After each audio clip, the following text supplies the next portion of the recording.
Doctor ইউনূসকে জানিয়েছেন যে doctor Yunus যেন আসিফ নজরুলের কোনো বক্তব্য ছাত্রদের বক্তব্য মনে না করেন, এটা তাকে নিশ্চিত করে দিয়ে এসেছেন এবং এই ব্যাপারে তাকে সতর্ক করে দিয়ে এসেছেন যে স্যার, আসিফ নজরুলকে আমরা মানি না, তিনি আমাদের বিরুদ্ধে কাজ করছেন, এটা বলে এসেছেন। এখন ধরেন আমি 2024 সালের আগস্টের পরপরই আমি আসিফ নজরুলের ব্যাপারে বলেছিলাম, কারণ আমার কাছে যে তথ্য ছিল, যাদের কাছে যা যা ব্যাপারে কথা হতো, তাদের সাথে যেটা পরিষ্কার হয়েছিলাম যে আসিফ নজরুল এখানে আওয়ামী লীগের একটা রিপ্রেজেন্টেটিভ হিসেবে, ভারতের একটা রিপ্রেজেন্টেটিভ হিসেবে প্রথম আলো তাকে এখানে বসিয়েছে।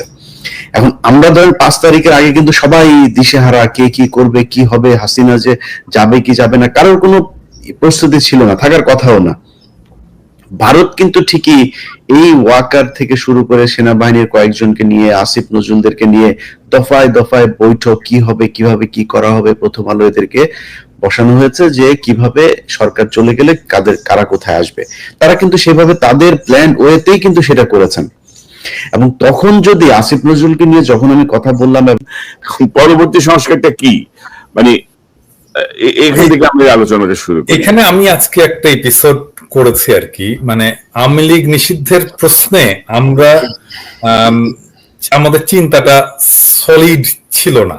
হ্যাঁ, মানে আসলে আওয়ামী লীগকে কেন আমরা নিষিদ্ধ করতে চাই, এটা কি আমরা গণদাবি দিয়ে করছি? যেমন ধরেন মির্জা ফখরুল বলল যে জনতা সিদ্ধান্ত নেবে, এটা কি আসলে জনতার সিদ্ধান্তের বিষয় নাকি এটা রাষ্ট্রের সিদ্ধান্তের বিষয়? এবং আসলে প্রথম প্রশ্নটা হচ্ছে যে আওয়ামী লীগকে আমরা কেন নিষিদ্ধ করব, এই প্রশ্নটার খুব সলিড জবাব আমাদের গণপরিসরে ছিল না। আমার মনে হয় যে আমরা এখন এটার জবাবটা পেয়েছি জন্য আওয়ামী লীগকে আসলে আমরা নিষিদ্ধ করতে পারলাম এভাবে। প্রথম বিষয়টা হচ্ছে যে কোন দল একটা দেশে রাজনীতি করতে পারবে কি পারবে না, এইটা ডিপেন্ড করে একটা কন্ডিশনের উপরে। সেটা হচ্ছে যে সেই দলটা সেই রাষ্ট্রের যে ফান্ডামেন্টাল প্রিন্সিপাল বা বুনিয়াদি যে নীতি, সেইটার সাথে সঙ্গতিপূর্ণ কিনা। এখন বাংলাদেশের বুনিয়াদি যে ফাউন্ডেশনাল যে প্রিন্সিপাল, সেটার সাথে আওয়ামী লীগের তফাৎটা কোথায়, আওয়ামী লীগের বিরোধটা কোথায় হলো? নাম্বার ওয়ান, আওয়ামী লীগ রাষ্ট্র যেটাকে, রাষ্ট্রের যে ইনস্টিটিউট, মানে রাষ্ট্র তো ইনস্টিটিউটের সমষ্টি, মানে সেখানে পুলিশ থাকবে, আর্মি থাকবে, বিডিআর থাকবে, প্রশাসন থাকবে, আমলাতন্ত্র থাকবে, নির্বাচন কমিশন থাকবে, ব্যুরোক্রেসি থাকবে, এইটাই মিলেই তো তার পুরো ইনস্টিটিউট। তো এই ইনস্টিটিউট গুলোকে সে ধ্বংস করেছে। তার মানে রাষ্ট্রের যে ফাউন্ডেশনাল প্রিন্সিপাল সেটাকে সে নষ্ট করেছে। প্রত্যেকটা আর্মিকে নষ্ট করেছে, জুডিশিয়ারিকে নষ্ট করেছে, পুলিশকে নষ্ট করেছে, প্রশাসনকে নষ্ট করেছে, ব্যুরোক্রেসিকে নষ্ট করেছে। Number one. নাম্বার টু, রাষ্ট্রের কাজ হচ্ছে নাগরিককে সুরক্ষা দেওয়া। এটা হচ্ছে রাষ্ট্রের সাথে নাগরিকের যে কন্ট্রাক্ট, যেটা আমরা সংবিধান বলি। উল্টা রাষ্ট্রটাকে তৈরি করছে নাগরিকের জীবনটাকে অনিরাপদ করার জন্য। মানে আমি এর বিরুদ্ধে কোনো অভিযোগ দিতে পারবো, কোনো ফলস অভিযোগও দিতে পারছি না, মিথ্যা অভিযোগও দিতে পারছি না যে তাকে মিথ্যা অভিযোগ দিয়ে আমি তাকে জেলে ঢুকাই দেবো, সেটাও আমি করতে পারছি না। কিন্তু আমার তাকে জেলে ঢুকাইতে হবে, তাকে আমার নির্বাসনে দিতে হবে, তাকে আমার আটকাইতে হবে। সেই জন্য আমি কি করব, আমি আয়নাঘর বানাবো, একটা দুইটা না, হাজার হাজার আয়নাঘর বানাবো সারা দেশে, এবং সেইখানে আমি বিনা বিচারে নাগরিককে তুলে ধরে দিনের পর দিন রেকর্ড ছাড়া আটকে রাখবো। সো নাগরিকের জীবন করেছে অনিরাপদ, নাগরিকের জীবনের সুরক্ষা সেটা সে নষ্ট করেছে। 3 নাম্বার, আমি আমার নেতা নির্বাচন করতে পারবো ভোট দিয়ে, সেই নেতা নির্বাচন করার ক্ষমতাকে আমার হাত থেকে কেড়ে নিয়েছে। 4 নাম্বার, রাষ্ট্রে বাংলাদেশের যে ফাউন্ডেশনাল প্রিন্সিপাল সাম্য, মানব সত্তার মর্যাদা, তো মানব সত্তার মর্যাদা, সাম্য এবং গণতন্ত্র, তিনটাকেই সে ধ্বংস করেছে, নষ্ট করেছে। এই দলটাকে তো রাখতে পারি না আমরা। এটাকে তো মানে আমি কি বাংলাদেশে একটা ডাকাত দলকে অপারেট করতে দেব যে আমি ডাকাতি করব? ভাই, হ্যাঁ, আমারও তো সংগঠন করার স্বাধীনতা আছে, ডাকাতিও তো একটা সংগঠন, তাই না? অনেক কয়েকজন লোক মিলে একটা সংগঠন করে, তো আমি কি ডাকাতের সংগঠন করতে দেব? করতে দেওয়া উচিত? মানে ধরেন ডাকাতের দল যদি একটা কনস্টিটিউশন বানায়, একটা ঘোষণাপত্র বানায় যে আমার হচ্ছে যে আমি ডাকাতি করব, এবং ডাকাতি করার যে ডাকাতি করে যা আমি পাবো সেটা আমি দরিদ্র মানুষের মধ্যে বিলাই দেবো, এটা এরকম যদি একজন কেউ করে, আমি একটা রবিনহুড হব আর কি। সেটা একটা গঠনতন্ত্র থাকবে। মানে আপনি ডাকাতি করবেন আর আমরা বলবো যে উনি তো 5 ওয়াক্ত নামাজ পড়ে, মানে ওইরকম আর কি। আপনি মানুষ মারবেন আর আমি বলবো যে এটা তো মুক্তিযুদ্ধের সপক্ষের দল। হ্যাঁ, আমি কি এটাকে করতে দেবো? আমি তো এটা করতে দেবো না। মানে ডাকাতি যত মহৎ উদ্দেশ্য নিয়ে করা হোক না কেন, আমি তো সেটাকে করতে দেবো না। তো ফাউন্ডেশনাল প্রিন্সিপালের সাথে কন্ট্রাডিক্টরি কোন অর্গানাইজেশন দেশে থাকতে পারবে না। এখন এটা যদি বাংলাদেশ সব দল আমরা সবাই মিলে যদি বলি যে না থাকুক, এটা থাকা উচিত, তারপরে এটা থাকতে পারে না। রাষ্ট্রকেই নিজের জন্যই সেটাকে ধ্বংস করতে হবে, নষ্ট করতে হবে, তাকে নিষিদ্ধ করতে হবে। আর আমরা যদি সবাই মিলেও বলি যে না এই দলের থাকা চলবে না, কিন্তু এটা ফাউন্ডেশনাল প্রিন্সিপালের সাথে কন্ট্রাডিক্ট করে না, তাহলে তাকে আমরা নিষিদ্ধ করতে পারি না। এই জায়গাটায় আমাদের আসলে একমত হইতে হবে। হ্যাঁ, এখন বলতেছে না এই যে কতজন এই যে কথা কামাল বলে না যে এটা একটা ফ্যাসিবাদী আমরা দলকে কেন নিষিদ্ধ করব, এমনকি আসিফ নজরুল যেটা বললেন যে আমরা দলকে কেন নিষিদ্ধ করব, এই দলের এত আছে, আমরা এটা করতে পারি না। নো, আপনি আগে দেখবেন আসলে এই দলটা ফাউন্ডেশনাল প্রিন্সিপালের সাথে কন্ট্রাডিক্ট করেছে কিনা। যদি করে আপনি এটাকে রাখতে পারবেন না, যদি না করে আপনি এটাকে কোনোভাবে নিষিদ্ধ করতে পারবেন না। প্রশ্নটা ওই জায়গাটায়। প্রশ্নটা এটা না যে আমি একটা রাজনৈতিক দলকে নিষিদ্ধ করতে পারি কি পারি না। 2 নাম্বার হচ্ছে এটা জনমতেরও বিষয় না। যেমন আমরা যদি সবাই মিলে মনে করি যে একটা দলকে আমরা নিষিদ্ধ করে দেব, কিন্তু এটা ফাউন্ডেশনাল প্রিন্সিপালের সাথে এটা কন্ট্রাডিক্ট করে না।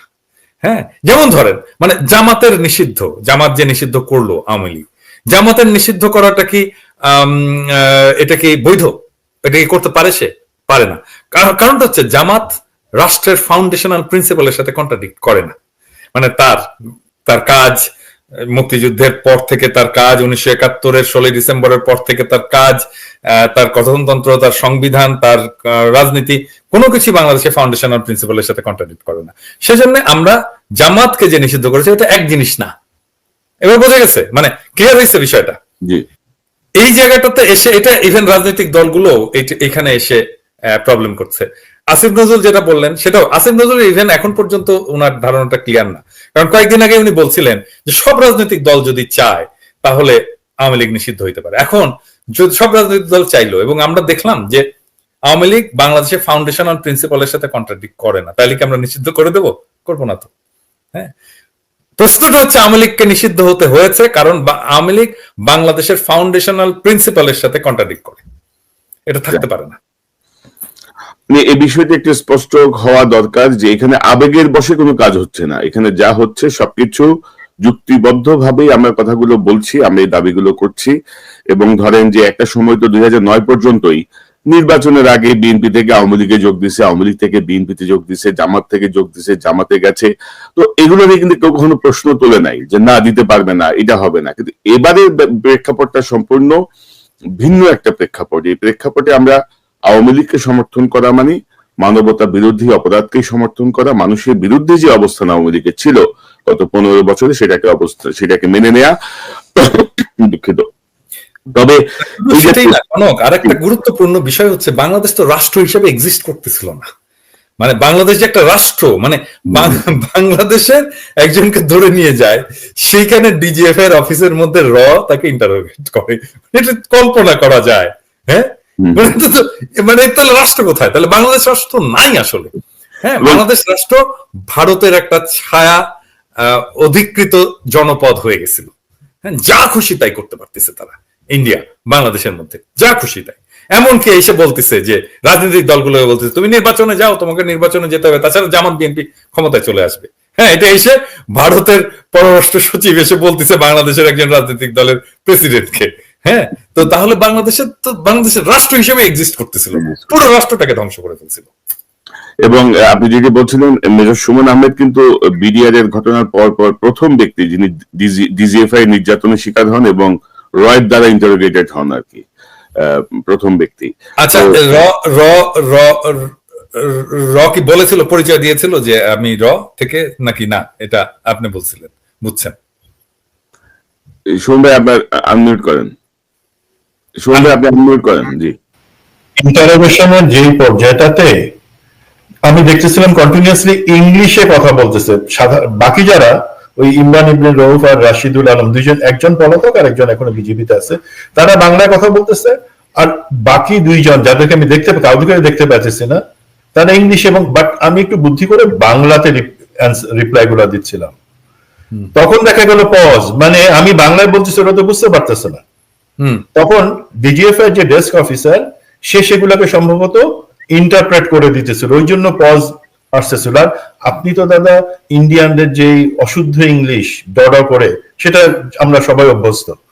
তো ওই দুইজন তারা ভারতীয় ছিল, র বা যে কোনো এজেন্সি তারা ভারতীয় ছিল, কেউ পরিচয় দেয় না এবং পরিচয় দিবেও না, তো তারা ওই সাহস তাদের নাই। মানে ওইটা ওই 2009 এর ওই ঘটনা। আচ্ছা, এখন ওই যে যিনি ইন্টারভিউ করেছিলেন পরিচয় দিয়ে বাংলাদেশের যে বিজিবি যে ডিজিএফআই, উনি এখন বিজিবিতে আছে আপনি বললেন, এখনো সে সার্ভিসে? হ্যাঁ, এখনো সে সার্ভিসে। সে কিন্তু ডিজিএফআই তে ছিল না, সে কিন্তু আরেকটা ইউনিটে, সেও আমাদের সাথে একই সাথে পিলখানার ভিতরে ঢুকলো। বাট এবং রাশিদুল আলম সেও তখন কিন্তু ডিজিএফ এর পোস্টিং এ ছিল না। এই যে অতি উৎসাহী লোক যারা মনে করে যে এই আওয়ামী লীগকে রাখবার এবং বাঁচানোর জন্য তাদেরকে জানপ্রাণ দিতে হবে, তারা সমস্ত কোড এবং আইন ভঙ্গ করে অতি উৎসাহিত হয়ে সেখানে আমাকে ইন্টারোগেট করছে। তো তার মধ্যে রাশিদুল আলম, সে জানে যে সে কতগুলো পাপের সাথে সংশ্লিষ্ট এবং আমি যে তাকে এক্সপোজ করবই, তো সে কিন্তু পালায় চলে গেছে, এখন সম্ভবত ইউএই বা কোথাও আছে। ইমরান ইবনে রউফ সে কিন্তু এখনো আছে বিজেপিতে কর্নেল হিসাবে, মাঝে মাঝে একটু ছবি টবি চেহারা দেখায়। সে এটা আমি আমার সাথে হয়েছে সেটা না, হেফাজতের সেই কিলিং এ, আমরা বলবো শাপলা চত্বরের কিলিং এ সে তো জিয়াউল আহসানের সাথে সরাসরি যুক্ত, কতজনকে খুন করেছে, 7 খুনের মামলা, 7 খুন। তো আমরা তাকে অ্যাকাউন্টেবল করি না কেন এখন? আপনারা তো চেষ্টা করতেছেন, ইলিয়াস চেষ্টা করেছে, কনক এই জিনিসগুলোকে উঠাচ্ছে। এখন অ্যাকাউন্টেবল করার পরে দিন শেষে সিদ্ধান্তটা তো আমি আপনি নিতে পারতেছি না। যারা আপনি কি মনে করতেছেন দাদা যে এইখানে সব চেঞ্জ হয়ে গেছে, হাসিনা চলে যাওয়ার সাথে সাথে হাসিনার রাখা লোকগুলা চলে গেছে? না, হাসিনা লেখা আছে এবং তারা তাদের হাসিনার সময় রাখা লোকগুলো আছে, হাসিনা রাখা লোকগুলো আছে, বাট এটা স্টিল এটাও আমাদেরকে অ্যাকনলেজ করতে হবে যে বাংলাদেশে একটা খুব কনসিডারেবল ফর্মিডেবল সিভিল ফোর্স তৈরি হয়েছে, হ্যাঁ, যেটাকে উপেক্ষা করা খুব সহজ। এবং তারা উপেক্ষা করতে, সেখানে কিন্তু তাদের হাসিনার সময় যে জিনিসটা হচ্ছিল, হাসিনা 14 দাদা সিভিল ফোর্স তো আর ক্যান্টনমেন্টের ভিতরে ঢুকতে পারে না, সমস্যা হচ্ছে এটা। না, কিন্তু আমরা সব জায়গা ঠিক হয়েছে, কিন্তু ক্যান্টনমেন্ট তো ঠিক করতে পারি না আমরা চাইলেও। দাদা ওপিনিয়ন বিল্ড করতে পারি, তাই না? আমরা তো ওপিনিয়ন বিল্ড করতে পারি, আমরা জনগণকে বলতে পারি, আমরা এক্সপোজ করে দিতে পারি। হ্যাঁ, এই ইমরান ইবনে রউফের ব্যাপারে আপনি আমার বিডিআর এর যেই ডকুমেন্টারিটা আমি তৈরি করেছিলাম 1 ঘন্টা 25 মিনিটে, সেখানে ইমরান ইবনে রউফের ব্যাপারে সম্পূর্ণ বিস্তারিত বলা হয়েছে, সে কি করেছে, সে কি ছিল। মানে এখন কোথায় আছে? বিজেপিতে আছে, ওটা কি বলছিলা তুমি? হ্যাঁ, বিজেপিতে এখন না, তখন বিজেপিতে, এবং সে নাটক করছিল, সেই নাটকগুলোর বিষয়ে আমি সেখানে তখন বলেছিলাম, বর্ডারে গিয়ে সে নাটক করছে। এখনো যে সার্ভিসে আছে, ওটা কি বলেছিলা তুমি? হ্যাঁ, তখন ওই মুহূর্তে সে উত্তরবঙ্গের একটা ইয়েতে ছিল কমান্ডার হিসাবে। সরি, আমার ল্যাপটপের পাওয়ার আউট হয়ে গেছিল। যেটা বলতেছিলাম, sorry if you allow me, Hasina 14 নির্বাচনের পর থেকে প্রতিটা দিন কিন্তু তার হিসাব ছিল যে সে ক্ষমতা থেকে সরে যাওয়া মানেই তাদের সবার পতন, কচু কাটা। তো সেই একই অবস্থা হয়ে গেছে, কিন্তু হাসিনা যাদেরকে সেট আপ করে রেখে গেছে, যে স্ক্রিপ্ট লিখে গেছে এখানে যে তোমরা এইভাবে চলবা, তারাও জানে যে তাদের একজনও যদি সরে যায় তাদের শক্তি ক্ষয় এবং তারা উইক হয়ে যাবে। তো সেই জায়গা থেকেই আমি মনে করি আমরা চাবো, বাট এটা এক্সপেক্ট করা খুব মানে স্বাভাবিক না যে তারা তাদের ভুল বুঝতে পেরে তাদের খারাপ লোকগুলাকে সবাইকে সরাই দিবে, বা তারা ভালো হয়ে যাবে, অজু করে তারা শুদ্ধ হয়ে যাবে। আমি এই আশাটুকু করি না, বিকজ আমি দেখেছি তারা এখনো কিভাবে প্রতিটা জায়গায় তাদের লোককে বসায় রাখছে, এবং সেই কারণে আমি মনে করি যে ঘোষণাটুকু আসছে সেটা মন্দের ভালো, যে আওয়ামী লীগকে সেই পর্যন্ত কার্যক্রম বন্ধ রাখা হচ্ছে। That's my point. তো পিটাকিটা ধরেন, আমরা যে রাশিদুজ্জামান, ব্রিগেডিয়ার রাশিদ যে সরাসরি নির্যাতন করছিল, আমরা অনেকবার আলোচনা করছি, সুমন ভাই ক্লেম করছে তাকে সাম্প্রতিক সময়ে যে আপনার হজ করার নামে পারমিশন দিয়ে মক্কা থেকে সে কানাডা চলে গেছে, যতটুকু আমরা জানি। ইমরান ইবনে রউফ এখনো বহাল। তো আমি যেটা বলতে চাচ্ছি, তাহলে আমার পরবর্তী সংস্কারটা কি রাষ্ট্রের? ধরেন কথা প্রসঙ্গে চলে আসলো, এখন ধরেন আর্মি ব্যাপারে আমরা অনেক রকমের বিষয় আমরা দেখছি এবং ধরেন বিপ্লব পরবর্তী সময়েও সেনাপ্রধান চাচ্ছেন যে রিফাইন্ড আওয়ামী লীগ তৈরি করতে, যারা বিপ্লবের সঙ্গে সরাসরি যুক্ত তাদেরকে ডেকে তিনি সেই প্রস্তাব দিচ্ছেন যে আওয়ামী লীগকে বাদ দেওয়া যাবে না, একে রিফাইন্ড আওয়ামী লীগ করতে হবে। তিনি অনেকটা হুমকির মতো কথা বলছেন। ডক্টর ইউনূসের সঙ্গে একটি দূরত্ব তার বডি ল্যাঙ্গুয়েজ থেকে আমরা বুঝতে পারি যে, এবং আসিফ মাহমুদের কথা থেকে আমরা বুঝতে পারি যে তিনি বুকে পাথর চাপা যে দিয়েছিলেন ইউনূসকে মেনে নেওয়ার জন্য, সে পাথর এখনো বুক থেকে উঠে নাই ওনার। তো এখন পরবর্তী সংস্কারটা কি, আমরা কোন দিকে যাব? দাদা শুরু করবেন না ইলিয়াস? আমি একটু বলতে চাই, আমি ইয়ে নিয়ে বলতে চাই, যেহেতু আমরা সবাই এখানে আছি, আমার আজকেও একজন খুব গুরুত্বপূর্ণ একজন উপদেষ্টার সাথে কথা হলো দীর্ঘ সময় 40 মিনিট। তো আমি ওইখানে কয়েকটা জিনিস বললাম আর কি, আমি বলে রাখি। আমি বললাম যে দেখেন, আপনাদের সরকার তো রাজনৈতিক সরকার না, আপনাদের কারোই রাজনীতি করার কোনো অভিজ্ঞতা ছিল না, কিন্তু সরকার হচ্ছে একটা পলিটিক্যাল ইনস্টিটিউট। বাংলাদেশের সবচেয়ে বড়, সবচেয়ে প্রধান এবং সবচেয়ে ক্রুশিয়াল পলিটিক্যাল ইনস্টিটিউট হচ্ছে বাংলাদেশ সরকার। এবং আপনারা এই সরকারটা চালাচ্ছেন, কিন্তু আপনারা কেউই পলিটিক্যাল না। এবং এর কারণে আপনাদের যে পলিটিক্যাল ভ্যাকাম, সেই পলিটিক্যাল ভ্যাকামটাকে পূরণ করতে হয় অ্যাক্টিভিস্টদেরকে। এবং আমি খুব ক্যাটেগরিক্যালি নাম ধরে বলছি যে দেখেন, আপনার সরকারের পেছনে একটা বড় ধরনের peoples mobilization, peoples support mobilize করেছে 3 জন মানুষ, আপনারা মানেন বা না মানেন, পিনাকি, ইলিয়াস আর কনক সারোয়ার। হ্যাঁ, তো আমি ওনাকে বললাম যে আচ্ছা দেখেন, এই যে প্রফেসর ইউনূস কাতারে গেলেন, কাতারে যে কথা বললেন, ডায়াসপোরার সাথে কথা বললেন, তো কিছু সময় কাটালেন, তো প্রফেসর ইউনূসের কি মনে হয় না যে পিনাকি, ইলিয়াস, কনক সারোয়ারের সাথে একটু বসে কথা বলি, ওরা কি ইয়ে করে? কেন মনে হইলো না 9 মাসে? মানে আমরা কি কামলা, যে আমরা কামলা দিয়ে যাব সারাক্ষণ? আমরা তো কামলা না। হ্যাঁ, এবং সেই কারণে ওনারা একের পর এক মিস্টেক করছে। এবং যখন দেখে যে জনগণ মাঠে নামছে, রাস্তায় আছে, পিপলস সাপোর্ট আছে, তখন ওনারা একটা সাহসী পদক্ষেপ নিতে পারে। কিন্তু ওনারা প্রোঅ্যাক্টিভ হয়ে কখনোই পিপলস ভয়েস যারা রেইজ করে তাদের সাথে এনগেজ হওয়ার প্রয়োজনীয়তাটা মনে করে না, বোধ করে না। উপদেষ্টারা হয়তো করে, কিন্তু এটা প্রফেসর ইউনূসকে করতে হবে, এটা আমি মনে করি, এবং এটা করা উচিত। এবং এটা যদি উনি না করেন, তাহলে এটার সাফারার হবেন উনি নিজেই, আর কেউ না। এখন দেখেন, ওনারা ঐক্যমত কমিশন করলেন, তাই না? আমি এটা নিয়ে অনেকবার বলছি, এবং ওনারা আসছেন, আলী রিয়াজকে দিচ্ছেন। আলী রিয়াজ পলিটিক্স করছেন এক সময়, হ্যাঁ, কিন্তু পলিটিক্যাল পার্টিগুলোর সাথে কিভাবে মিডিয়েট করতে হয় এই স্কিলটা ওনার নাই। হ্যাঁ, ওখানে নিয়ে মনির রায়দারকে বসাইছে, তারও নাই। হ্যাঁ, তো ধরেন আমরা চাচ্ছি যে এই ছোট ছোট ছোট ছোট ছোট ছোট জিনিস। আমার বিএনপির একজন খুব গুরুত্বপূর্ণ নেতার সাথে কথা হইল, উনি বলতেছেন যে এই যে দেখেন, মানে অনেকে মনে করে যে বিএনপির সাথে আমার অনেক গ্যাপ এবং বিএনপির সাথে আমার খুব সারাক্ষণ মারপিট চলে, তা কিন্তু না। মানে বিএনপির ধরেন গুরুত্বপূর্ণ নেতারাও মাঝে মাঝে ফোন করেন, পরামর্শ নেন, কথা বলেন, এক্সচেঞ্জ করেন, এবং ওনাদের সাথে যখন কথা হয় আমার, তখন কিন্তু আমার কোনো আর্গুমেন্টকে ওনারা ফেলে দেন না, ওনারা অ্যাকসেপ্ট করেন, গ্রহণ করেন, সিরিয়াসলি নেন। ধরেন আমি বললাম যে দেখেন, এই যে ঐক্যমত কথাটা হচ্ছে, এটাই আমাদের পরবর্তী, আমাকে বলছে সংস্কার কি, মানে এই যে ধরেন 18 বছর কি 16 বছরের নাকি 17 বছর ভোটের সময়, এটা কি সংস্কারের একটা গুরুত্বপূর্ণ? আমি বললাম এটা সংস্কারের গুরুত্বপূর্ণ কোন এলিমেন্ট না। আমি যে সংস্কারটা চাই সেটা আপনিও চান, কিন্তু আসলে আমরা বলতে পারতেছি না, বিএনপির ল্যাঙ্গুয়েজে বলতে পারতেছি না। সেজন্য বিএনপি মাঝে মাঝে এদিকে সরে যাচ্ছে, ওইদিকে সরে যাচ্ছে, এদিকে যাচ্ছে, ওদিকে যাচ্ছে, মনে করতেছে, সন্দেহ করতেছে। আমি বলছি যে দেখেন, আমাদের সংস্কারগুলো কি কি হইতে হবে। আমি খুব সিম্পল, এই 2 দিন আগে আমার এই কানে গেলাম, এখানে বিএনপির ছেলে পেলে, ইয়াং ছেলে পেলে, সব ব্রাইট ছেলে পেলে, অনেক কাজ করে, কানে কাজ করে। তো হঠাৎ করে আমাকে দেখছে রাস্তায় আর কি, তারপরে দেখে এসে দৌড়ে এসে ধরছে বেশ কয়েকজন, মানে 10-12 জন।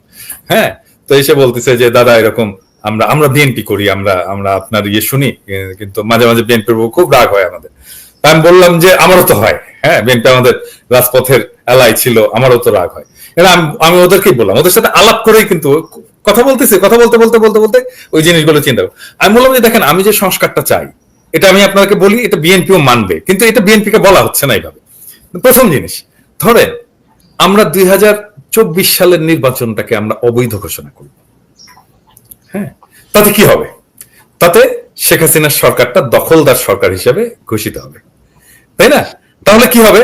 অবৈধ ঘোষণা করলে শেখ হাসিনা সরকার দখলদার সরকার হলো, তাহলে আমাদের জুলাই বিপ্লবে আমরা যা যা করেছি, হ্যাঁ, সবকিছু বৈধ হয়ে যায়। এবং আমরা একটা দখলদার বাহিনীর সাথে ফাইট করেছি, তাহলে কি আওয়ামী লীগ বলেন, এই বলেন, কথা কামাল বলেন, ওটা সেটা, এই যে বিএনপির ফজলুর রহমান ইত্যাদি ইত্যাদি, যারা তারা যেটা বলতেছে যে পুলিশ হত্যা অমুক তমুক নবনীতা বলতেছে না, সবকিছু থেকে আমরা ইমিউন হয়ে যাই। হ্যাঁ, কারণ আমরা দখলদারের সাথে তো ফাইট করব, তাদেরকে মারবো, ওরা আমাদেরকে মারবে। তাহলে শেখ হাসিনার সরকার একটা দখলদার সরকার এবং শেখ হাসিনার বাহিনী একটা দখলদার বাহিনী হিসেবে আমরা স্ট্যাবলিশ করে ফেলতে পারি। বিএনপি এটাতে আপত্তি করবে? কখনোই করবে না, তাই না? 2 নাম্বার, সংস্কার প্রস্তাব সংবিধানের এইটা সেটা অমুক তমুক ধর্মনিরপেক্ষতা ওটা সেটা প্রচুর ছোট ছোট ছোট ছোট ছোট জিনিস। আমি বলছি যে আমি জিয়াউর রহমানের সংবিধান চাই। জিয়াউর রহমান যেটা ক্ষমতায় এসে এনাক্ট করছিলেন, আমি ওই সংবিধান চাই। মানে দেখেন, এটাতে আমার আমার আমার চাওয়াটাও হয়ে যায়, কারণ আমি তো প্রেসিডেন্সিয়াল সিস্টেমের পক্ষের লোক। হ্যাঁ, সো আমি যদি প্রেসিডেন্সিয়াল সিস্টেমটাকে এনাক্ট করতে চাই, আবার ফিরে আনতে চাই, তাহলে জিয়াউর রহমানের সংবিধানটাই ফ্যান্টাস্টিক। ওইখানে আছে, জিয়াউর রহমান নিজেও প্রেসিডেন্ট ছিলেন। এটাকে বিএনপি না মানবে? এটা হবে? হবে না। বিএনপি এটাও মানবে। তাহলে ডক্টর ইউনূসকে জানিয়েছেন যে ডক্টর ইউনূস যেন আসিফ নজরুলের কোনো বক্তব্য ছাত্রদের বক্তব্য মনে না করেন, এটা তাকে নিশ্চিত করে দিয়ে এসেছেন এবং এই ব্যাপারে তাকে সতর্ক করে দিয়ে এসেছেন যে স্যার, আসিফ নজরুলকে আমরা মানি না, তিনি আমাদের বিরুদ্ধে কাজ করছেন, এটা বলে এসেছেন। এখন ধরেন আমি 2024 সালের আগস্টের পরপরই আমি আসিফ নজরুলের ব্যাপারে বলেছিলাম, কারণ আমার কাছে যে তথ্য ছিল, যাদের কাছে যা যা ব্যাপারে কথা হতো, তাদের সাথে যেটা পরিষ্কার হয়েছিলাম যে আসিফ নজরুল এখানে আওয়ামী লীগের একটা রিপ্রেজেন্টেটিভ হিসেবে, ভারতের একটা রিপ্রেজেন্টেটিভ হিসেবে প্রথম আলো তাকে এখানে বসিয়েছে। এখন আমরা ধরেন 5 তারিখের আগে কিন্তু সবাই দিশেহারা, কে কি করবে, কি হবে, হাসিনা যে যাবে কি যাবে না, কারোর কোনো প্রস্তুতি ছিল না, থাকার কথাও না। ভারত কিন্তু ঠিকই এই ওয়াকার থেকে শুরু করে সেনাবাহিনীর কয়েকজনকে নিয়ে, আসিফ নজরুলদেরকে নিয়ে দফায় দফায় বৈঠক, কি হবে, কিভাবে কি করা হবে, প্রথম আলো এদেরকে বসানো হয়েছে যে কিভাবে সরকার চলে গেলে কারা কোথায় আসবে। তারা কিন্তু সেভাবে তাদের প্ল্যান ওয়েতেই কিন্তু সেটা করেছেন। এবং তখন যদি আসিফ নজরুলকে নিয়ে যখন আমি কথা বললাম